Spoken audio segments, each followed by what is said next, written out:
নমস্কার বন্ধুরা, আমি এখন খাবো এই যে ভাত।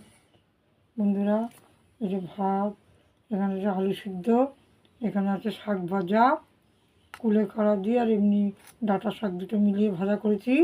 বন্ধুরা, এই যে পনির দিয়ে আলু দিয়ে একটা তরকারি, সাথে আছে দই মিষ্টি।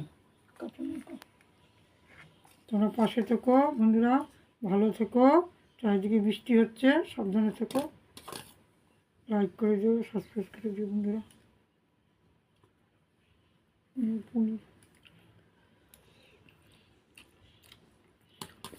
শাক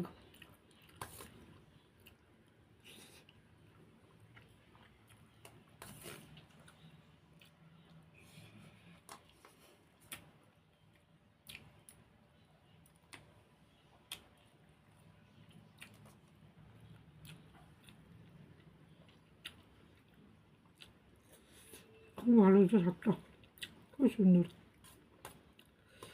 মুখে রুচি আসে।